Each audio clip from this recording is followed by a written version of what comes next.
Olá, turma, como vocês vão? Tudo bem? Sejam bem-vindos a mais uma aula. Eu sou o professor Edenilson e hoje o tema da nossa aula será classificação de materiais. E por que é importante, então, nós estudarmos esse tema? Primeiro, classificar um material, ele vem da necessidade por conta da diversificação de produtos. Se nós formos olhar a partir de pelo menos aí da década de 50, década de 60, cada vez mais o consumidor começou a pensar, e agora muito mais, né, ultimamente, a pensar numa diversificação e num mix de produto. Também as empresas começaram a ver no aumento da quantidade de itens que eles produzem, da diversificação, e você poder atingir mais públicos, né? Principalmente com o avanço tecnológico. Ele tornou ainda mais importante a gente ter um sistema de classificação e estabelecer processos de codificar os produtos, passando por uma ferramenta primordial para a existência de procedimentos de armazenagem adequado e um controle eficiente dos estoques. Então, um sistema de codificação e classificação de materiais, ele é fundamental para que os procedimentos de armazenagem cada vez mais se tornem adequados e simples e fáceis de serem realizados. E, com isso, se estabeleça um controle eficiente desses estoques e uma operação correta, tanto do almoxerifado quanto no estoque de produtos acabados. Então, se os responsáveis pelo estoque, o conferente, né, o coordenador, o encarregado, o supervisor e até o próprio operador, o almoxarife, né, o ajudante lá do estoque, se eles não contar com uma classificação correta, uma codificação correta, uma descrição certa no instante de procurar o produto armazenado, ele vai ter uma demora muito maior de encontrar o produto e também poderá encaminhar o produto incorreto para o cliente. Então, se a gente for observar, tanto as organizações públicas quanto as organizações privadas, todas elas, os materiais, eles acabam sendo classificados por critérios, e são critérios diversos, né? Mas, em linhas gerais, o que a literatura ela traduz para nós? O que é classificação? Então, vamos aqui para o nosso próximo slide. Então, em linhas gerais, a classificação de materiais ela é um processo, né? O que significa que ela é um processo? Ou seja, ela é construída e ela pode ser mudada, né? Aqui nós estamos falando de um processo. Imagine, por exemplo, uma trilha. Então, enquanto um procedimento é um trilho, você deve fazer ele daquele passo a passo, senão pode dar algum problema. No caso do processo, não. O processo ele é uma trilha, ou seja, onde você pode caminhar por ele. Então, ele pode mudar, até porque a trilha, ela também se muda. Então, na verdade, classificação de materiais ele é um processo de agrupamento. Esse agrupamento, imagine uma aglutinação de materiais que possuem características semelhantes. Então, para exemplificar, eu coloquei aqui, por exemplo, 3 exemplos, né? 3 ilustrações de materiais, aliás, de produtos, né? que nós conhecemos. Aqui nós temos uma bicicleta, né? Comumente chamada de Caloi 10, pelo formato dela, inclusive eu tive uma, né? Quando eu tinha lá meus 15 anos de idade, né? E sempre andava em terceira marcha, marcha pesada. Né? Também tinha 15 anos, né, gente? Jogava bola, só jogava bola, estudava e andava de bicicleta, então tinha bastante fôlego, né? E aqui também eu tenho os parafusos, né? Aqui embaixo, o parafuso de fixação, né? Um parafuso de rosca soberba, e se você for olhar aqui, de cabeça redonda, e a fenda Phillips, né? Para poder dar uma descrição um pouco simples, digamos assim, desse parafuso. E aqui em cima, né? Do lado direito, aqui da nossa imagem, nós temos um lápis, né? O que esses 3 produtos têm em comum? Né? Se nós fôssemos classificar esses materiais, eles têm alguma coisa em comum? Eles têm alguma característica semelhante?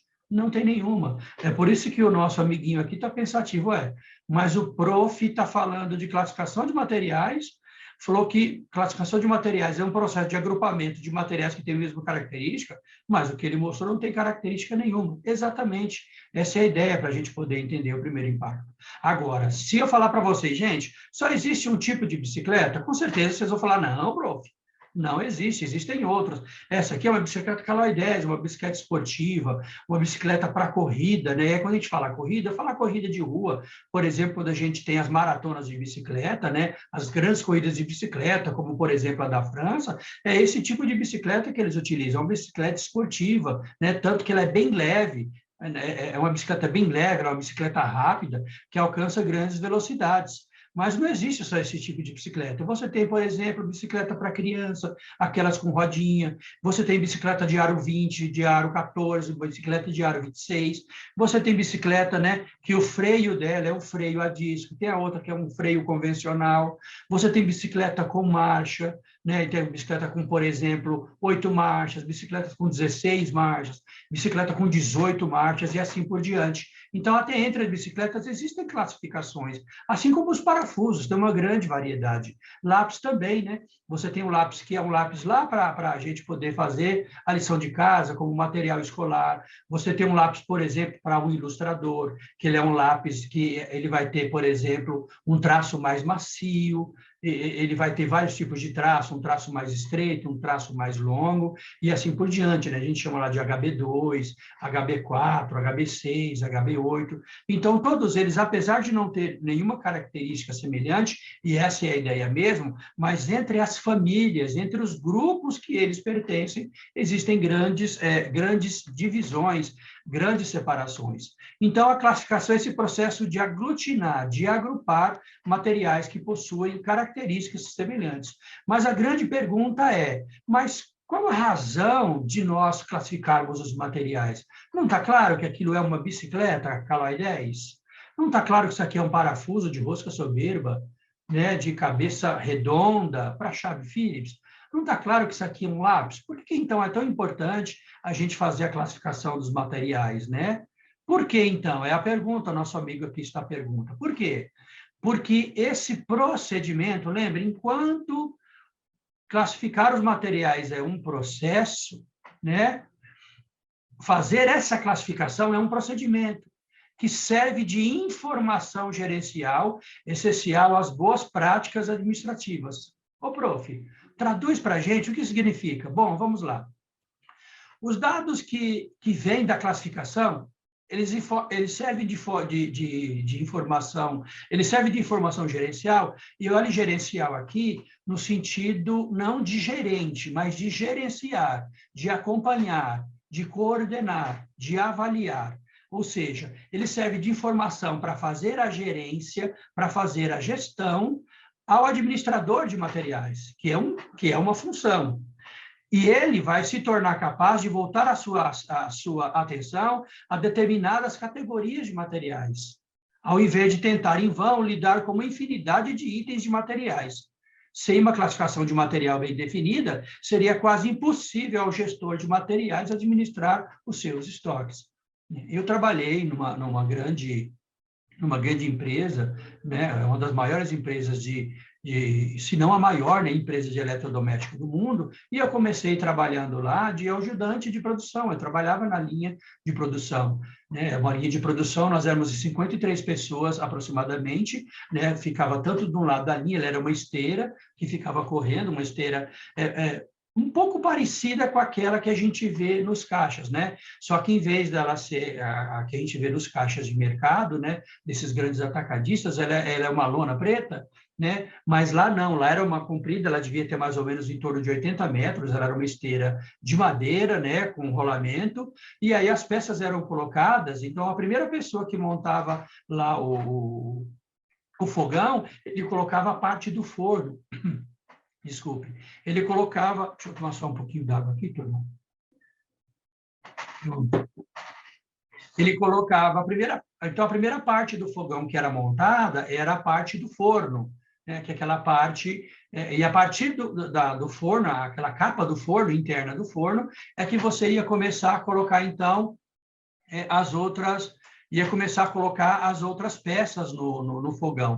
Então, montava-se a carcaça, e a partir daquela carcaça, aí se colocava a lã de vidro, né, que é justamente aquela proteção térmica para que o calor do forno não passe para as paredes, né, do fogão, e depois ele colocava, então ele montava o forno do fogão, a parte interna, e já passava para a próxima pessoa.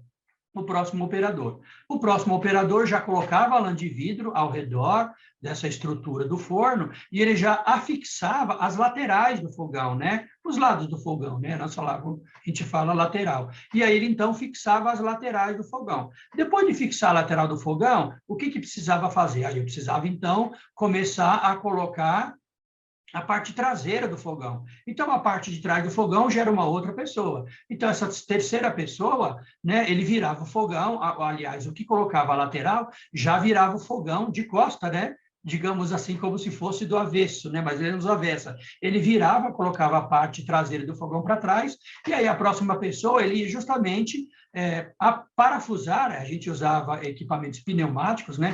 Que eram equipamentos a ar, então ele ia parafusar a parte traseira do fogão, a capa traseira, e ele virava o fogão de frente de novo. E aí a quarta pessoa já era eu, que eu ia colocar, então, já a parte frontal, que era a tampa do forno, e depois colocar na parte de baixo também. Eu colocava aquelas travessas para depois fixar os pés do fogão. Então, imagine, por exemplo, que se o material não tivesse bem classificado e faltasse, por exemplo, a capa do fogão, aliás, desculpe, o forno do fogão, o forno ele era composto por 3 peças, né? Uma era o teto e 2 laterais. Imagine se tivesse faltando o teto da parte do fogão, toda a linha de montagem ficaria parada, toda a linha de montagem ficaria sem trabalhar. Eu lembro que naquela época nós fazíamos 144 fogões por hora, ou seja, nós fazíamos mais do que 2 fogões por minuto.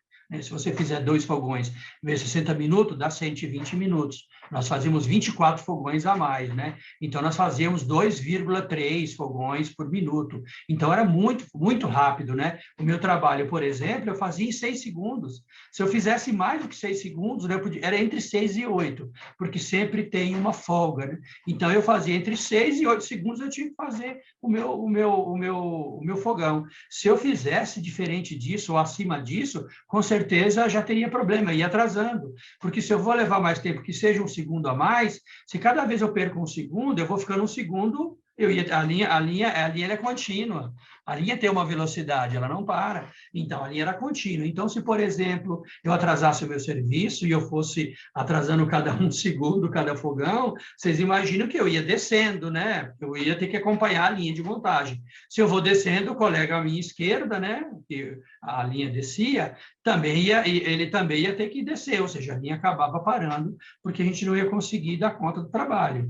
Então, imagine, como eu estava dizendo, se aquela primeira peça não estivesse lá. O que acontecia? A linha toda ia ficar parada. Por isso que é importante que a classificação, por quê? Porque isso serve como uma forma de fazer a gestão, é um indicador, né? Ele serve como um item importante para que eu possa fazer a gestão. O administrador de materiais possa fazer a gestão. Porque se ele sabe, por exemplo, que aquela peça, ele sabe a quantidade que vai usar, né, através de um sistema que a gente vai ver um pouquinho mais para frente, vamos falar de Kanban, do sistema Toyota de produção, né? Então, a Toyota que começou a utilizar o sistema Kanban. Então, se, por exemplo, ele não tem um sistema em que ele consegue fazer esse acompanhamento, né, do que está sendo usado na linha de montagem, o que ele precisa produzir, até porque eu tenho um setup, né? Quando a gente diz setup, eu tenho um tempo para poder produzir. Então, eu tenho que produzir a peça lá na estamparia, né? Como eu disse nas aulas anteriores, tinham prensas lá que tinham quase 40 toneladas. Algumas delas eram o tamanho de um cômodo de 4x3. Né? Então, vocês imaginam que aquela prensa ela tem que ter o material adequado, a chapa de metal ou de inox, ela tinha que prensar aquela peça, depois aquela peça que ela prensou tem óleo, né? Justamente por causa que quando você prensa, o material é como se ele esticasse o metal. Então, a própria prensa ela tem muito óleo, a própria ferramenta tem muito óleo. Então, ela precisaria depois passar por um processo de limpeza da peça. Então, ia para o setor de galvanoplastia. Lá na galvanoplastia, ela era colocada dentro de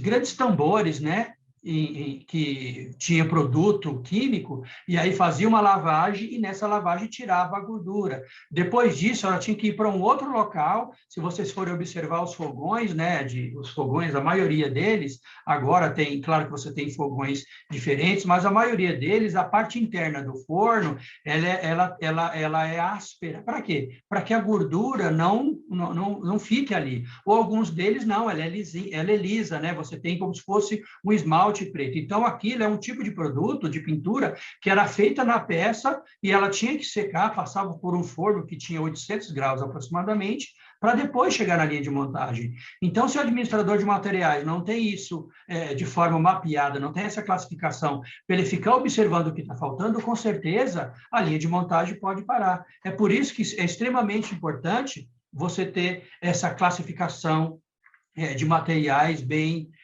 como a gente pode dizer, bem organizada. E é por isso que a gente chama isso, como vocês podem ver aqui, de procedimento. Né? E aí eu trouxe 3 exemplos para ficar um pouco mais claro, agora falando de aglutinação. Quando nós olhamos aqui esses parafusos, por exemplo, pode observar, né? Ele é um parafuso sextavado alto brocante. O que é alto brocante? Né? Esse tipo de rosca aqui que ele tem. Ou seja, ele é um parafuso em que eu vou colocar uma bucha. Por isso que ele fala de parafuso sextavado alto brocante. Claro que esse aqui não é sextavado porque a cabeça é redonda, né? Aqui eu trouxe só 2 exemplos, né? Sextavado significa que essa cabeça do parafuso, ela teria 6 lados, tá bom? Por isso que chama-se sextavado, tá ok? Outra coisa também é que esse parafuso ele pode ter uma rosca soberba. O que é rosca soberba? É essa rosca que vai do começo até o final. Se você for observar esse outro parafuso aqui, ele não tem rosca nessa outra parte, ele tem rosca até metade aproximadamente. Só que qual é a grande diferença que a gente for observar um pouco mais entre esses 2 parafusos, né? Esse parafuso aqui, ele tem apenas um risco, é uma fenda, enquanto esse tem um sinal de mais, né? Que ele é utilizada para a chave Phillips. Então, você vê que, apesar de serem materiais bem simples, eles existem classificações para cada um deles. Por isso que é importante. Então, aqui eu chamo eles de parafuso, que eles são da classe de parafuso, só que eu tenho parafusos, inclusive, aqui com roscas diferentes, né? Com entradas para aperto também diferente de fixação, e até o próprio tamanho deles, indicações também diferentes. A mesma coisa em relação aos remédios, né? Se nós formos observar aqui, esses remédios aqui, então, ó, possuem cápsulas, e esse aqui não tem cápsula. Então, só de nós olharmos, nós sabemos que são remédios, né, feitos de maneira diferente. Só que outra coisa também, só que eles são da família dos remédios. Mas será que todos esses remédios são para a mesma doença, são para o mesmo tipo de problema? Pode ser que esse remédio aqui seja para diabetes, esse outro seja para hipertensão, e esse aqui também, de repente, seja algum remédio antipirético, né, para algum problema de febre, ou um remédio para dor de cabeça, né, algum remédio para poder aliviar a dor de cabeça. Então, vocês vejam como é importante. Imagine se eu não tiver classificado o remédio corretamente. Ou quando ele foi produzido, que os remédios têm seus compostos químicos, né, sintéticos, sintetizados, imagine se esse remédio, por exemplo, também, se o material classificou ele não tiver certo, vai causar, com certeza, aí um problema enorme. E aqui também, né, coloquei mais à direita, falando no grupo de informática, você tem aqui, como nós vimos nesse caso, um computador, né, um desktop, ou um computador de mesa, diferente do notebook, né, que é o computador que você pode carregá-lo para onde você desejar, né? Bem que é interessante a palavra notebook, nós falamos aqui no Brasil, porque em inglês notebook é caderno, né? E, na verdade, aquele computador móvel, né, o que a gente usa, que a gente chama de notebook, na verdade, ele é o laptop, né? Mas nós acabamos, então, abrasileirando e nós chamamos ele de notebook.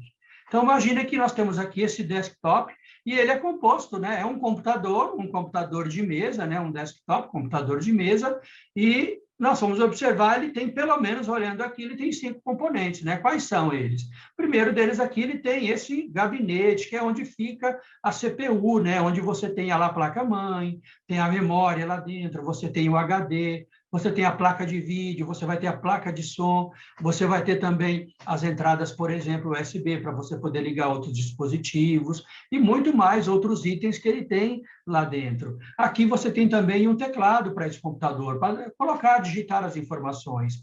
Você tem também aqui um monitor para esse computador, um monitor plano. Ele pode ser LED ou pode não ser, mas é um monitor plano. E você tem também aqui duas caixinhas de som, que são os periféricos, e temos aqui também o mouse. Então, tudo isso aqui é um único equipamento, que é composto de 5 itens diferentes. Claro que ele faz parte, por exemplo, se você for num e-commerce, numa loja virtual, você vai localizá-lo dentro de que departamento? O departamento de informática. Mas lá não tem só desktop, lá você vai também ter notebooks. E além dos notebooks, você também terá acessórios, por exemplo, periféricos, né? Você pode achar lá também impressora, você pode achar, por exemplo, lá caixa de som, mouse e teclado, como nós vimos, pode ter lá microfones, pode ter webcam e assim por diante. Então, veja como é importante nós classificarmos os materiais. Como uma boa classificação, ela é primordial para que o resultado final seja satisfatório, né? Então, se a gente for pensar de uma forma, acho que linear, podemos dizer assim, um sistema de classificação, pensando assim, ele deve, então, possuir algumas qualidades, né, ou atributos. Então, para mim fazer uma boa classificação, o meu sistema, ele tem alguns atributos que tem que tornar ele, fazer com que ele seja satisfatório, né? Então, quais são? Em linhas gerais, né, nós podemos definir 3, né, de acordo com alguns estudiosos, né, e a literatura, pode ser três atributos. Quais são esses atributos? O primeiro deles é o atributo que nós chamamos de abrangência, né? Como é que eu classifico? Pode ser de abrangência. Então, por exemplo, que perguntas eu posso fazer para saber qual é a abrangência desse produto? Ou seja, o que ele abrange, o que ele comporta? Quais são essas perguntas que eu posso fazer? Então, a primeira deles, a classificação de abrangência, ela deve abordar uma série de características dos materiais. Aqui eu estou falando das características de forma abrangente, né? Então, ou seja, aspecto físico, aspecto financeiro, lembra? O material pode não ser também um material, o recurso ele pode ser material, pode ser um recurso patrimonial, lembra? Nós falamos dos recursos. Então, um aspecto físico dele, um aspecto financeiro, um aspecto contábil, todos eles são fundamentais para que você possa fazer uma classificação, como é que a gente pode dizer? Que você possa fazer uma classificação abrangente. Então, que perguntas que podem ser feitas? A primeira delas o material é um material de consumo ou é um material permanente? Ou seja, esse material ele vai ser utilizado para o meu processo produtivo? Ele vai ser utilizado para mim ter um produto final? E se a gente for pensar bem, os produtos também são extremamente importantes, né? Pelo menos Ballou cita que o Ronald H. Ballou, né, que é considerado um dos papas da logística, ele fala que os produtos também são extremamente importantes. Então, um estudioso, né, da administração, chamado Joseph Juran, ele diz o seguinte, que um produto ele é o fruto ou resultado de qualquer atividade ou processo. Ou seja, o produto ele é composto por uma parte física e uma parte intangível, que juntas acabam completando a oferta final de produtos de uma empresa. E essa parte física dos produtos ela é composta exatamente de características como peso, volume e forma. E como é que um produto toma forma? Ele toma forma a partir dos materiais que ele foi feito. Então, é um material de consumo e um material permanente. A primeira abrangência que eu tenho que perguntar sobre esse material, ele vai fazer parte do processo produtivo? Por exemplo, esse parafuso, ele é um material de consumo, porque a partir do momento que eu fixo ele no meu produto, ele faz parte do produto, então ele é um material de consumo, né? Outra coisa, ele é material, ele é acabamento, qual é o acabamento, né? Qual é a abrangência, né? Qual é o acabamento que esse material vai ter? Depois, qual é a dimensão dele? Aqui eu estou falando de característica, né? Qual é o acabamento? É fosco, é acabamento. Imagine que eu estivesse falando, por exemplo, de vidro, né? Que eu estivesse falando de uma empresa que produz box para banheiro. O acabamento é fosco? É acabamento leitoso? Será que o acabamento dele é fumê? e assim por diante, entenderam? Outra coisa, qual é a dimensão, qual é o tamanho dele? Aqui a gente tem exemplos, né? Até coloquei desse lado, é só observar esses parafusos, né? Se nós formos observar aqui, esses 3 parafusos, cada um vai ter uma dimensão diferente, tem características diferentes, o acabamento é diferente, né? Cada um deles. Depois, qual é a forma de apresentação deles, né? Aqui, por exemplo, esse tem rosca até a metade, esse não. Esses 2 aqui tem rosca soberba, é rosca toda, né? Esse aqui é como ele é fixado, a chave que vai fazer o aperto, que vai fazer a fixação dele, aqui nesse caso, ele é uma chave Phillips, aqui não, aqui é uma chave de fenda. Ou seja, qual é a forma de apresentação dele? Que material que ele é feito? Ele é feito de aço inox, como esse aqui, ou não, ele é feito, ou ele é feito, por exemplo, de latão. Né? De que esse produto ele é fabricado? Qual é a resistência dele? Né? Como é a resistência? Porque até os parafusos, ele tem uma resistência, né? Não sei se vocês já aparafusaram alguma coisa, né? Se você, de repente, dependendo da força que você coloca na empunhadura da chave para apertar o parafuso pode quebrar. Por quê? Porque a força de torção foi muito grande. Então, isso também precisa ser levado em conta, até por causa do produto aonde ele vai ser colocado. Qual é a forma de apresentação nele? E essa forma de apresentação, também a gente pode colocar o seguinte, né? Ele vem em unidade? Ele vem em quilo, é litro, como é que será que ele vem, a forma de apresentação dele? Outra coisa também, quando a gente fala sobre forma de apresentação, ele vem em caixas com 12 unidades, 24 unidades, né? Um exemplo fácil para a gente, caixa de cerveja, engradado de cerveja, né? Quantas garrafas vem? Vem 24, vem 2 dúzias de garrafa, né? Se a gente for comprar aqueles fardos de refrigerante, né? Quantos vem? Vem 6 refrigerantes de 2 litros, né? Ou você pode comprar aqueles pack de dois refrigerantes, né? Ou você pode comprar aqueles pequenininhos, que a gente chama de caçulinha, ou seja, qual é a forma de apresentação dele, né? Como que ele vem, qual a quantidade e assim por diante.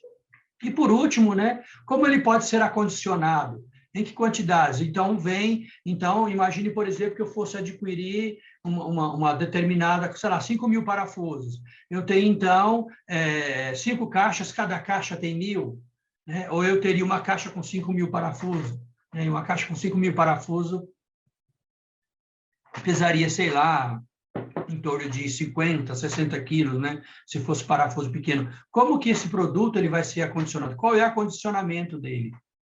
E quando diz o acondicionamento, né? O seguinte, ele tem a umidade, lembra daqueles pictogramas que nós colocamos, que a gente, inclusive, viu nas embalagens, né? Quando falamos aí sobre os fogões na aula anterior, nas caixas dos fogões, como eu disse para vocês, será que ele tem umidade, né? Será que ele tem calor?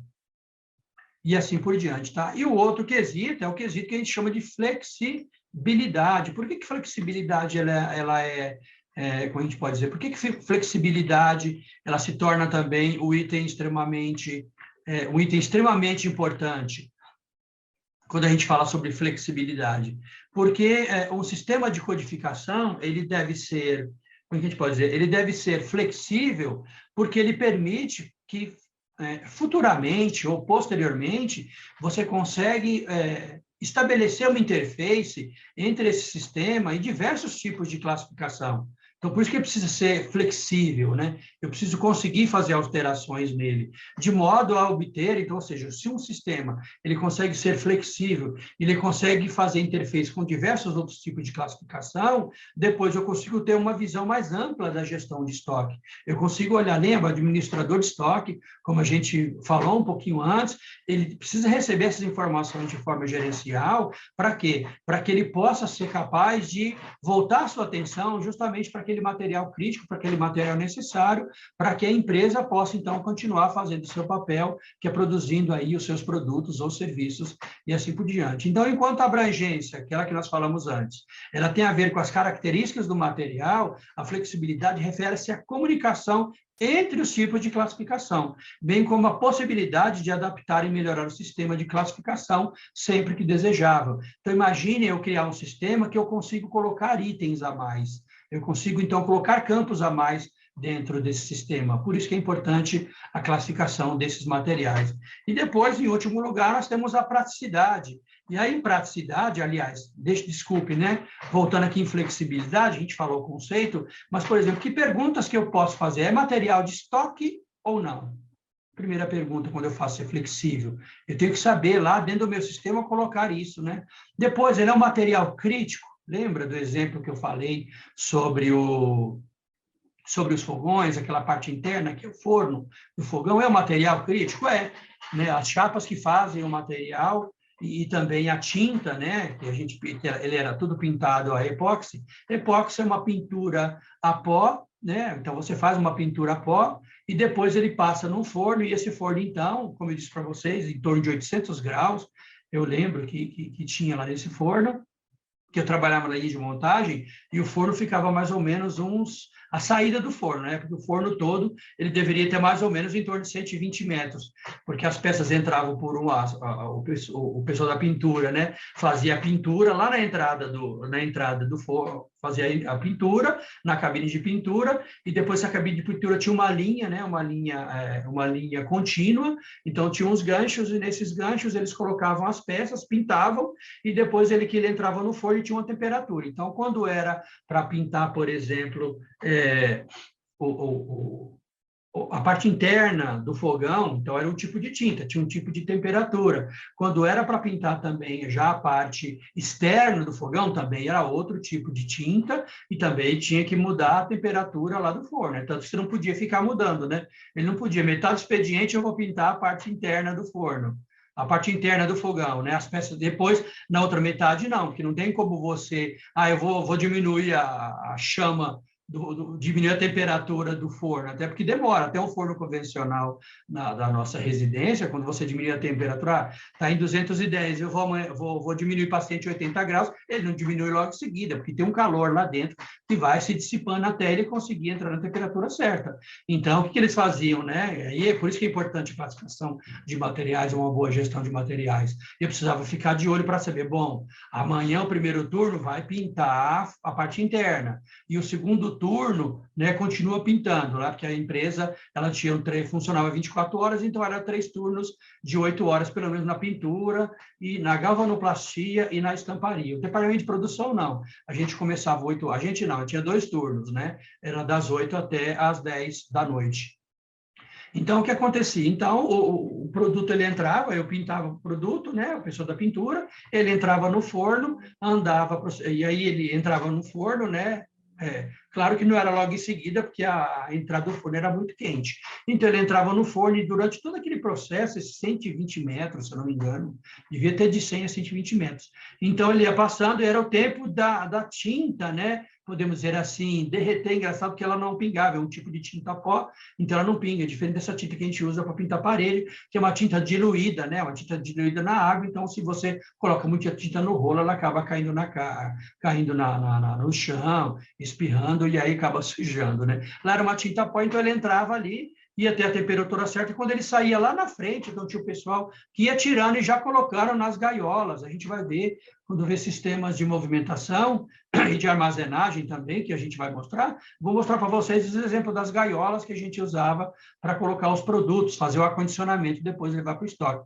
E aí eu mostro para vocês, e aí eu vou lembrar dessa parte da aula, e aí eu vou comentar com vocês. E aí o produto saía, ele era acondicionado lá, só tinha que esperar esfriar, né, porque ele saía bem quente, esperava esfriar para depois, você vê. Então, tem todo um processo, desde o momento que ele é montado lá na estamparia, até ele estar disponível, como é que a gente pode dizer, disponível para produção, disponível para uso, existe um tempo para isso, né? Então, até esse tempo teria que ser bem calculado, né?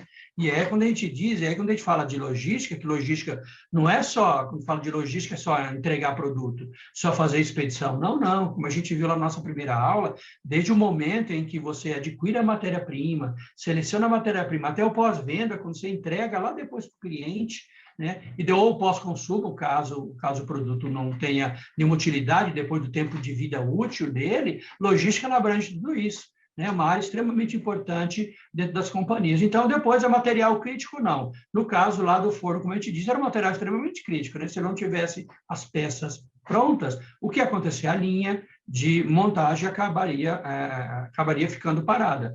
Depois, né, eu preciso questionar, ele é material A, B ou C. Aqui eu já estou falando de classificação de acordo com o giro do estoque.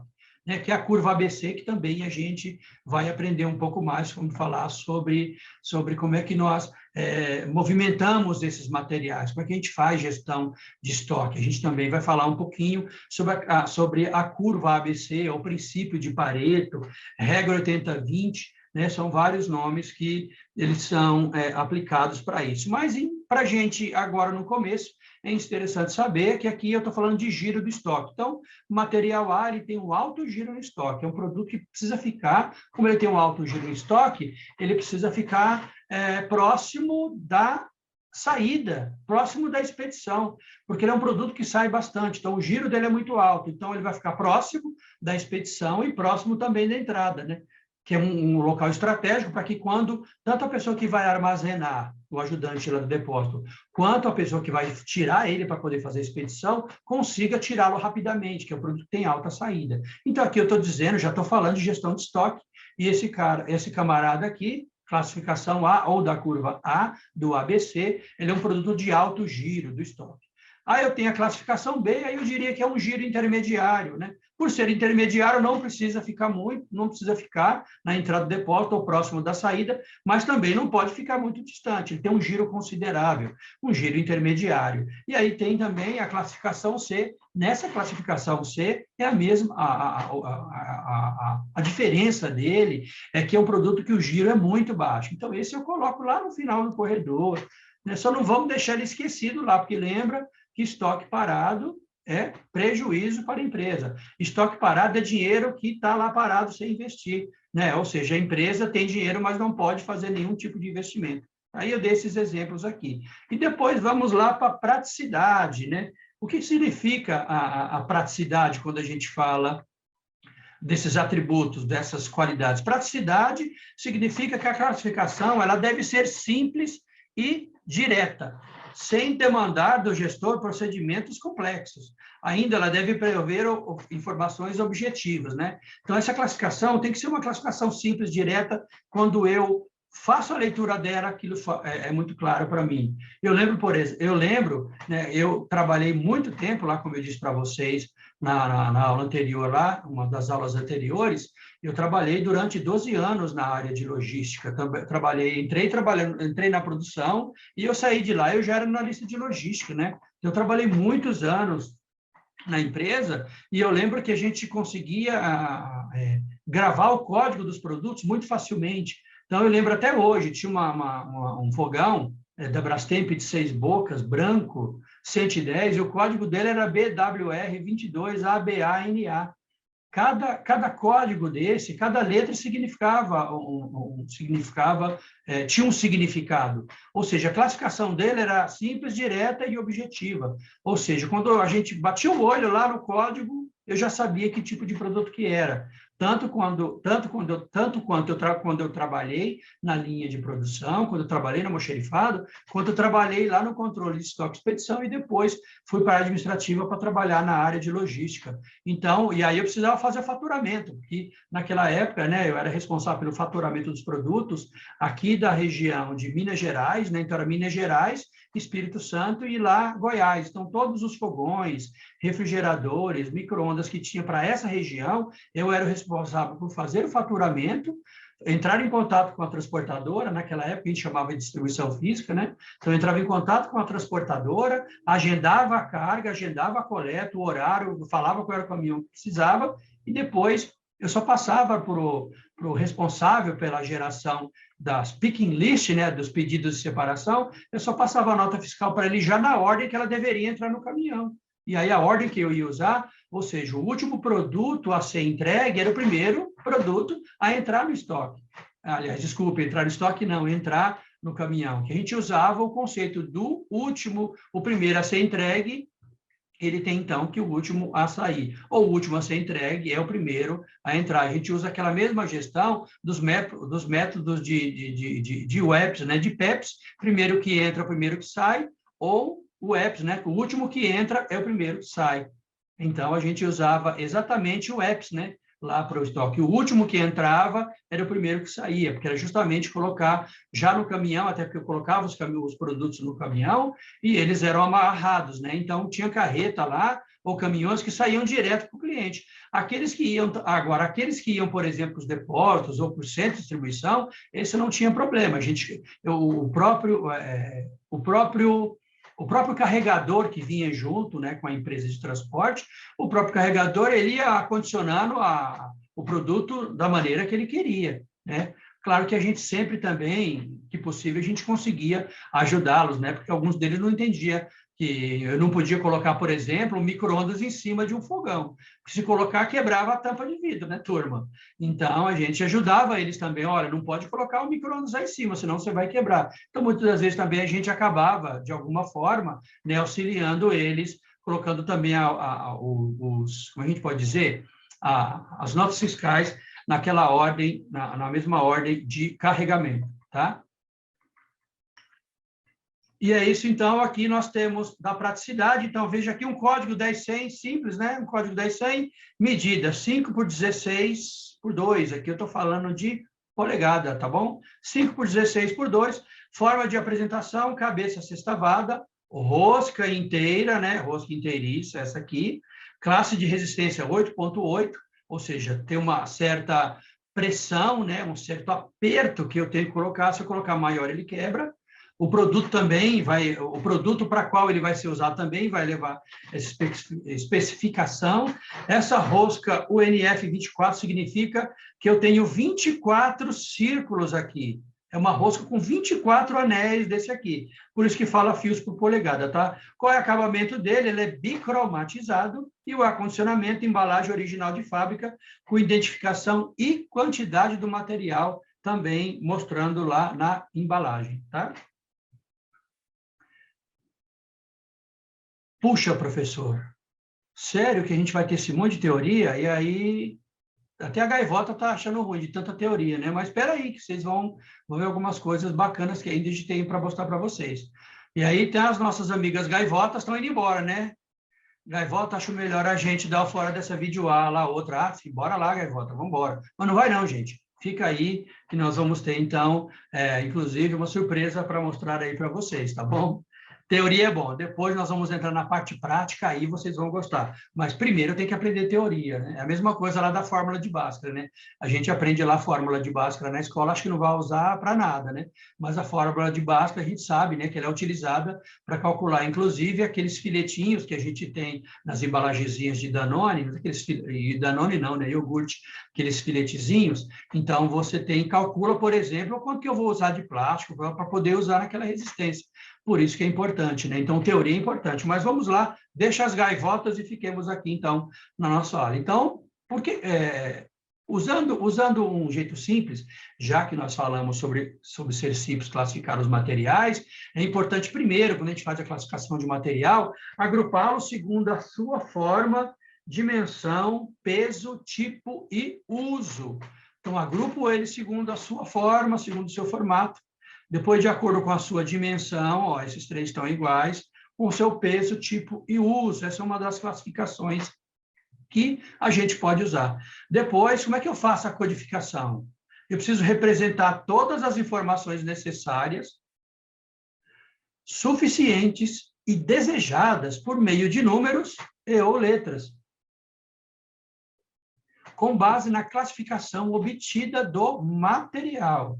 Então, quer fazer de forma simples? Saiba como fazer em um sistema que pode te ajudar. Então, preciso fazer de uma forma simples. Então, pensando em te ajudar ainda mais no seu controle de estoque, criamos a geração de etiquetas com código de barra no cadastro do item, como também na tela de entrada do produto. Isso aqui, né, é uma tela que eu vou mostrar para vocês agora, da Forte Tecnologia, que ela trabalha com isso. Então, ela tem um sistema que permite com que você faça essa classificação, só para ficar um pouco mais claro aí para vocês. Então, essa aqui é a tela do sistema deles, coloquei aqui a referência, né? Vocês podem depois acessar esse site, né, aqui deles, do blog da Forte Tecnologia, e essa aqui é a tela de cadastro de item deles, tá? Então, aqui você tem qual é o código, bem simples, lembra? Simples e objetivo, mas o melhor possível. Aqui você tem o nome dele, então aqui eu coloquei capa, né? Capa não, eu não, né? Eles. Então, capa, computador, mouse, monitor e teclado. O código está inativo? Não, ou seja, está ativo. Puxa, professor, mas é importante eu saber se o sistema está, se o produto está ativo ou não? Sim. Lembra que o sistema tem que ser flexível, no que a gente viu aí há poucos instantes atrás? Por quê? Porque imagine que algum produto dê problema. Pense num carro, por exemplo. Tem carros que depois que ele sai de linha, eu não tenho mais, eu não produzo mais aquela peça. Né? Então, a peça fica inativa, mas um dia ela foi utilizada em algum produto. Então, se eu precisar fazer um rastreamento para saber sobre aquela peça, inclusive para reposição, eu tenho que ter ela cadastrada em algum sistema. Né? Outra coisa, aqui é o grupo, né? Aqui ele colocou o nome de grupo de teste, né? Mas eu poderia chamar aqui de informática, esse grupo meu. Aqui gera ICMS, olha, dentro do sistema de classificação eu tenho que saber se gera ICMS ou não, para poder, lembra que uma das características, e aquela primeira da abrangência que a gente viu lá, é a parte financeira e contábil, olha ele aparecendo aqui, né? Tem ICMS? Sim. Tem dedução do ICMS? Ó, esses 3 primeiros têm. Ó, o monitor e o teclado não tem dedução de ICMS. Né? E aqui isso é uma questão legal. Então, inclusive, tem, como a gente pode dizer, inclusive ele tem também o impacto jurídico olhando esse exemplo. Aqui, ó, tem impacto, ou seja, tem contribuição para o imposto de renda retido na fonte? Não.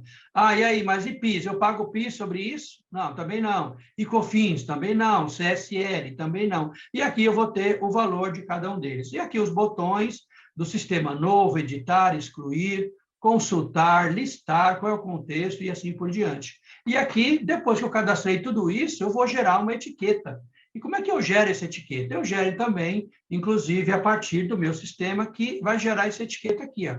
Como vocês podem ver, lá para esse produto aqui, computador, eu tenho essa geração de etiqueta. O código do produto, 003, computador. Aí eu tenho aqui complemento do produto, não colocaram nenhuma informação, código NCM, né? Ó, o código NCM do monitor é diferente do código do computador. Tem algum código interno que a empresa está utilizando. Ou seja, apesar dos dois fazerem parte, por exemplo, de um equipamento, né, eles têm classificação NCM diferente, um código diferente, tá bom? Depois eu tenho aqui qual é a referência. Vamos ver, a referência também é diferente. Essa referência pode estar ligado, por exemplo, a que tipo de computador esse computador aqui é. Depois eu tenho o código do grupo, aqui todos eles são 009, né? Então aqui a gente pode observar, o que eles têm em comum aqui é 009. Então esse grupo, com certeza, deve ser o grupo de computador, aliás, deve ser o grupo de informática.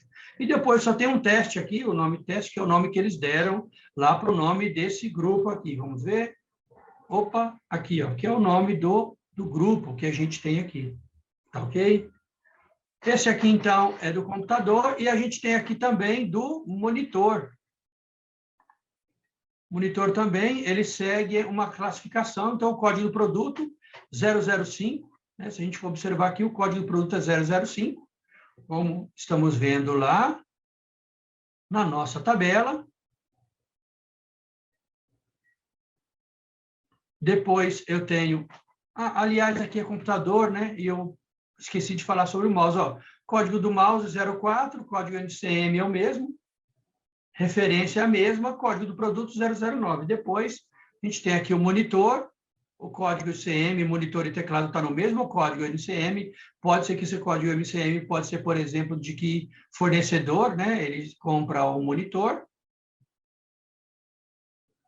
E aqui eu gero essa etiqueta. Essa etiqueta, então, eu vou afixá-la no produto. Tá? Acho que deu para nós entendermos um pouco inicial, até porque a gente vai falar um pouco mais ainda, né, sobre classificação, né, como é que eu gero, por exemplo, e tem etapas que a gente vai gerar sobre classificação. Então, para mim poder classificar materiais, tem etapas que eu vou seguir para poder gerar código do produto, para poder gerar os registros, para poder catalogar e assim por diante. Cada um deles, né, que são aí as etapas. Então, aqui nós falamos sobre os atributos, e aí, então, na nossa próxima aula, nós vamos falar sobre etapas. Mas eu gostaria de começar a partir de hoje aí junto para vocês, na verdade, dar o momento Logis-Dica. Né? Então, a gente tem logística e aqui o momento de Logis-Dica, que é o momento que, então, nós vamos colocar para vocês aí, sempre trazer um vídeo explicativo sobre logística, ou sobre o mercado de trabalho, ou sobre oportunidade. Então, a gente sempre vai trazer isso para vocês, e hoje, a Logis-Dica de hoje é sobre analista de materiais. Não quer ser um analista de materiais? Não perca de vista e nem pisque os olhos durante esse vídeo. Então, vamos lá ver. Aqui é a fonte. Então, é a consultoria chamada Prolog. Quem vai apresentar para nós esse case é o Carlos Menchik. Ele é consultor sênior do canal Prolog do YouTube. Se vocês puderem assistir, se inscreva. É um canal ótimo, um grande profissional. Né, o Carlos Menchik, inclusive, nós vamos colocar aqui, vamos ver bastante vídeo dele, né, também do vídeo da Via Varejo, o professor Fernando Sobral, foi professor meu na FATEC, e hoje também tem alguns vídeos dele lá na Via Varejo, né, que é a junção da Casa Bahia lá com Ponto Frio, a parte de eletrônicos, e tem também lá o professor Fernando Sobral, né, que aí a gente vai ver alguns vídeos também. Mas vamos ver o vídeo aqui do Carlos Menchik, ele vai falar sobre analistas de materiais. Aqui é uma parte lá do próprio site dele, na playlist que ele fala sobre profissões, e eu gostaria de trazer aqui para vocês. Tudo bem? Então, vamos para o vídeo.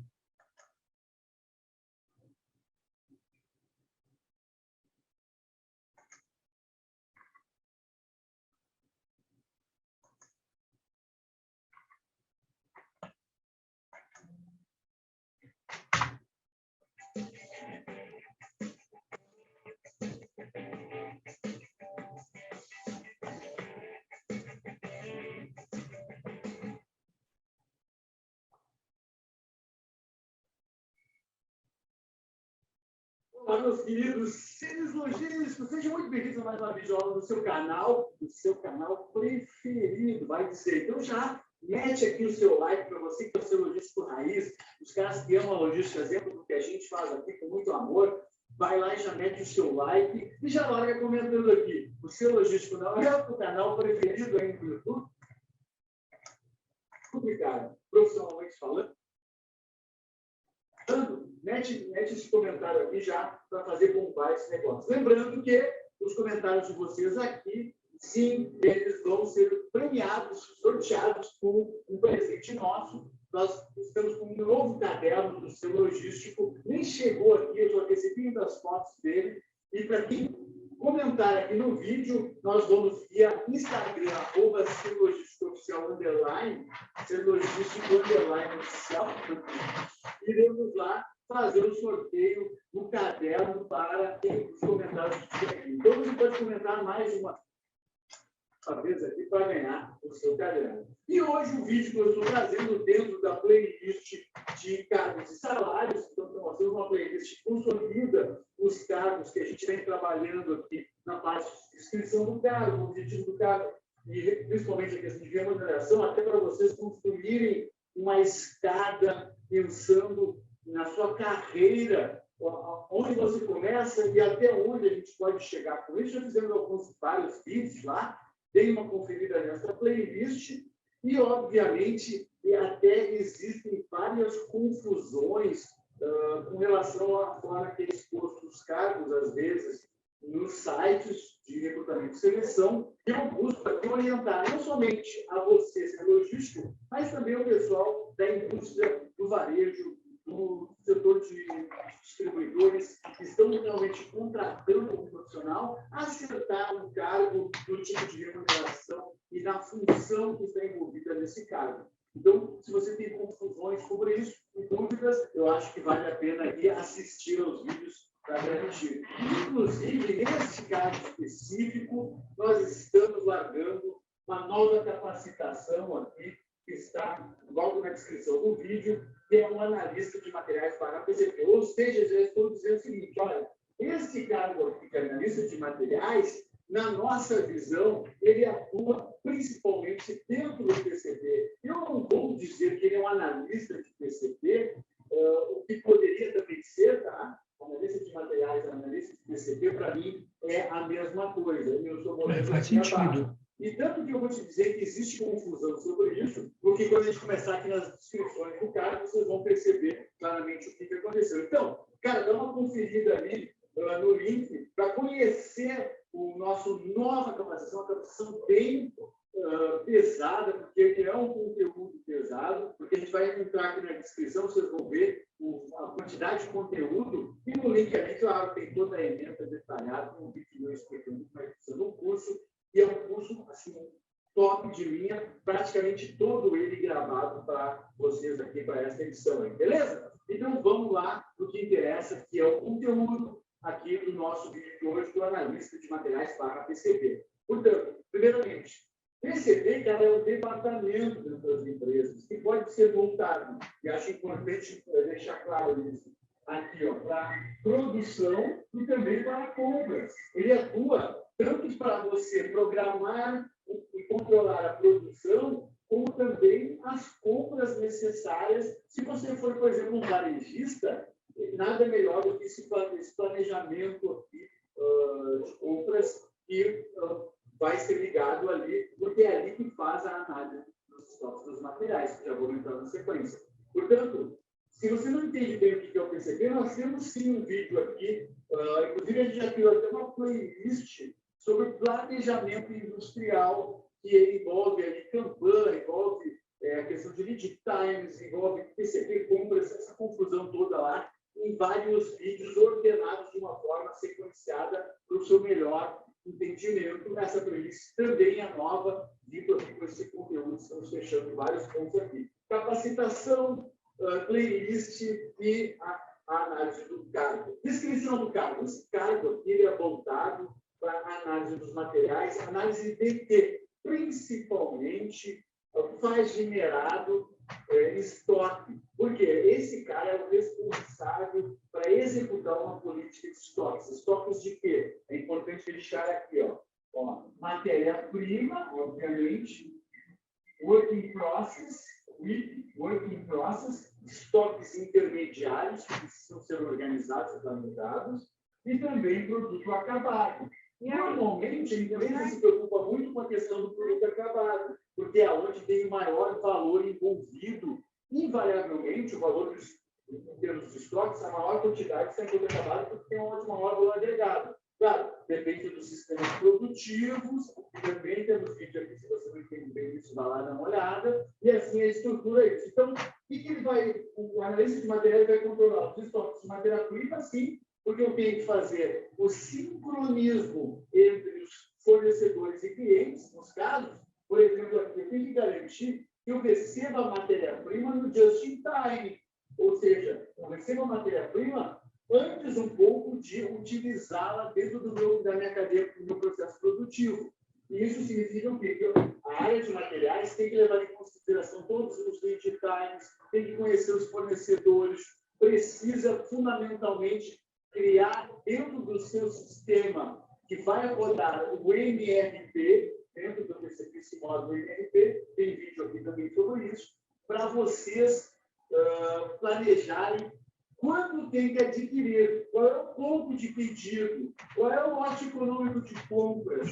Todos esses parâmetros precisam estar alinhados aqui dentro do analista de materiais, portanto, é uma função relativamente hard em termos de matemática, para quem tem um bom domínio das ferramentas da gestão do estoque, portanto, está dentro da descrição do cargo aqui, ter fundamentalmente um ótimo, maravilhoso controle dos seus estoques e como calculá-los.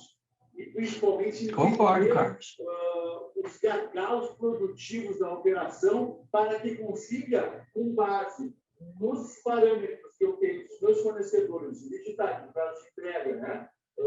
Transit time, que eu tenho de recebimento, controle de qualidade, todos esses parâmetros que devem estar numa memória de cálculo, eu vou botar para dentro do meu MRP para rodar, para saber exatamente quanto que eu vou precisar comprar. Então, o MRP ele traz sempre lá da frente para trás. Ele vai dizer assim, bom, eu vou produzir em setembro um produto, então quanto que eu vou ter que comprar essa matéria-prima para garantir que chegue o produto antes o tempo que eu produzir. Portanto, entra aqui também uma coisa chamada Master Production Schedule, o MPS, também dentro da descrição do cara. O Vini bota a legendinha aqui para nós em inglês, né? O Master Production Schedule, que é assim, cara, o que eu vou produzir dentro do meu mês de trabalho? Eu tenho capacidade produtiva para isso, falando da questão capacidade de máquina industrial, assim por diante. Os termos de desenvolvimento garantem isso para rodar depois. Eu tenho os parâmetros da minha matéria-prima, eu tenho o meu programa de produção para eu rodar o meu IMF. E aí, gerar o Bill of Materials, que é a tua lista de compras. Então, o que acontece? Então, o analista de materiais é o cara que vai preparar a lista de compras para o comprador executá-la, as compras daquela lista de materiais. Então, ele tem que dizer exatamente quais são os insumos que ele precisa para fazer um bolo. É um exemplo tradicional aqui. Na nossa capacitação aqui, a gente trabalha com o exemplo de uma lapiseira que tem itens comprados, tem comprado de fornecedores e tem itens industrializados dentro da empresa. Então, eu consolido isso tudo ali dentro para dando exemplos com as planilhas eletrônicas. Obviamente, o nosso viés aqui é sempre buscando utilizar o MRP. Então, eu vou ter um MRP dentro de um sistema de gestão empresarial, e nesse MRP eu vou dar esses cálculos todos. Nós temos o viés poucas planilhas. Mas como a gente, em termos de educação, assim, a gente vai usar, obviamente, as planilhas, até para você entender as contas que rodam por trás do seu sistema de gestão, que é muito importante entender de onde vem o número, como é que ele é composto, toda essa memória de cálculo, que é onde a gente percebe dentro das empresas a maior dificuldade quando a gente é chamado como consultor. Então, as empresas que a gente é chamado na parte de consultoria para melhorar o processo de planejamento e controle de produção, melhorar o MRP, às vezes até implementar o MRP, o grande problema é que essas pessoas não entendem como é que ele funciona e aí usam umas planilhas como a bengala, porque ele não entende como é que o MRP funciona, então ele vai lá e usa a planilha. Aqui na capacitação, sim, nós vamos trabalhar ensinando como é que esse negócio todo funciona. Então, a descrição do caso, ela passa por tudo isso aqui. Cara, inclusive a gente, no aulão, nós fizemos uma série de 3 ou 4, 5 aulas lá, exatamente sobre esse assunto. Cada uma de 2 horas de duração, os alunos que rodam às terças-feiras às 20 horas, né? Para vocês verem a dica que existe dentro desse negócio. O objetivo do cargo é muito simples. Eu vou botar aqui, ó. Reduzir estoques. Só isso? Não. Reduzir estoques, de certa forma, é até fácil. É assim, ele para de comprar e reduz estoques. Agora, eu tenho que reduzir estoques aumentando o nível de serviço. Eu preciso reduzir estoques e tentando melhorar o nível de atendimento aos pedidos do cliente. Exatamente. Você não sabe o que é o TIS, também temos um vídeo aqui para orientá-lo sobre isso como material complementar. Se você clica aqui, ele na sequência desse vídeo aqui já volta para você. Então, eu tenho que conseguir lidar com essas 2 coisas. Eu tenho que melhorar serviço, ou seja, disponibilidade dos meus estoques de acordo com a necessidade de vendas, através do planejamento de demanda, através do SMOP. Nós, obviamente, temos que tratar isso de alguma forma, reduzindo estoques, por quê? Porque aqui está o dinheiro. Aqui exatamente está o dinheiro. E eu estou até brincando com vocês aqui com relação ao calma curioso, porque a galera quer saber se mas quanto eu vou ganhar nessa função, o que é os honorários, como é que funciona esse negócio. É muito importante, obviamente, porque é um cargo bem nevrálgico, eu diria que o PCD é o cérebro de uma indústria em termos produtivos. Por quê? A indústria ela tem que executar. Ela tem que executar o quê? Cara, foi feita uma manutenção preventiva, tem essa parte industrial, disponibilizar a máquina. O resto, cara, que é garantir que todos os insumos estejam lá na hora de produzir de forma sincronizada. Essa palavra é muito importante, porque sincronizado, não adianta, cara, produzir esta caneta aqui vermelha se não tem o cap vermelho. Eu vou estar parcialmente. Então, sincronizar e garantir que todos os insumos estejam sincronizados no momento que eu vou produzir e garantir que seja feito. Por isso que eu acho, por exemplo, o case da indústria automotiva, um case maravilhoso. Imagina um carro posto por milhares e milhares de componentes, e o cara consegue sair com um carro lá, em algumas plantas, assim, um carro a cada 60 segundos em termos de time. A questão dos honorários, eu estava querendo chegar, por quê? Porque é uma função nevrálgica, então eu entendo que ela realmente deva merecer uma remuneração que remunere cérebros e não braços. Exatamente. Isso é muito importante. Estratégico. E, cara, eu conheço empresas que tem um batalhão dentro da área de PCP, chega a ter 60, 70 pessoas trabalhando lá, programando as linhas de produção. Por quê? Porque trabalham de forma manual, não usando o sistema de gestão. E por isso, cérebro, porque nós temos que trabalhar para não usar planilhas paralelas, usar o máximo possível das informações de forma integrada dentro do sistema de gestão. Então, dentro desse cenário, o que a gente precisa fazer? Primeiro, se você trabalha nessa função de analista de materiais do PCP, eu queria que você comentasse aqui, cara, eu trabalho com meu cargo de analista de materiais, analista de PCP, e pode dizer os seus salários ali, cara, muito legal a gente poder trocar essas figurinhas aqui, já que a gente tem uma audiência que é um canhão, aproveitar e dar uma olhada nisso. Vamos ver, estou curioso. Tem a vertical. A vertical é o seguinte, se tu está dentro de uma indústria, por exemplo, multinacional, tende aos honorários serem maiores. Se essa indústria multinacional está localizada numa capital, tende a ter mais salários também. Então, o componente do salário, eu acho que são divididos em 3 grandes verticais. Eu estou expressando aqui a questão da vertical, o tipo de negócio, se é uma indústria, se é um distribuidor, se é um atacadista, se é um varejista, e também a senioridade do cara. Quanto mais sênior, obviamente, maior é a remuneração, maior a responsabilidade em termos de, por exemplo, tamanho do estoque. O cara que é mais sênior, ele vai receber uma carteira na administração de materiais que tem maior representatividade econômica dentro da operação do extrato ano. E o terceiro ponto que eu falei é a questão da localização geográfica. Então, tende a, por exemplo, se você está em São Paulo, capital, aumentar muito esses honorários. Se você está no interior de uma capital menor, diminui proporcionalmente essa remuneração. Então, o que a gente tenta botar uma média para vocês? E eu tirei essas informações aqui de um site de recrutamento que mostra o seguinte: tem um piso aí, inicial aí, de R$ 2.800, um valor médio de salários pela senioridade vertical de 3.800 e trabalha em picos de R$ 5.000. Obviamente, dentro desse cargo de analista de materiais, a escadinha dele é, depois do analista, eu vou ter o supervisor, coordenador e gestor. Então, dependendo do tamanho da empresa, você vai ter todos esses cargos. Você vai ter o analista, você vai ter o supervisor, vai ter o coordenador e também vai ter o gestor da área de PCP materiais, que eu entendo, uma área muito importante, porque ela deve comandar fornecedores, deve disponibilizar o estoque para a área comercial, portanto, características negociais, em termos de atitudes muito importantes, porque o cara está sempre negociando alguma coisa, porque as variáveis são muito grandes. Então, um desses insumos aqui deu algum probleminha, o transportador atrasou, ou o fornecedor teve algum problema, obviamente vai ter um impacto em cadeia muito grande, que ele vai ter que adaptar e negociar com as partes para conseguir ajustar. Então, além das questões técnicas que eu falei aqui, a habilidade negocial aí vai ser muito importante para você que quer galgar um cargo como esse.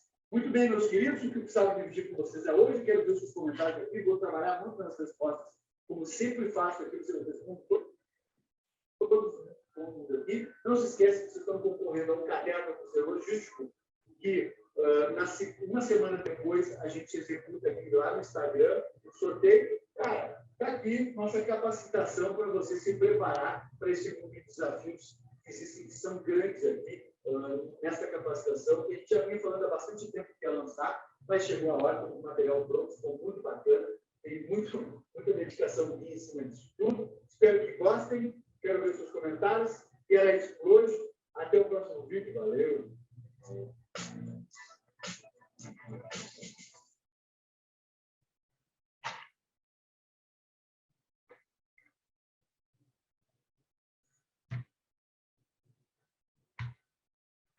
Então, turma, esse é nosso vídeo, essa dica. Vocês viram que os desafios são aí bastante grandes, os desafios que esse profissional vai enfrentar e ele precisa estar bastante capacitado. Então, a galera aí que gosta de exatas já está no bom caminho. Quem não gosta, mas quer trabalhar na área, as portas também estão abertas.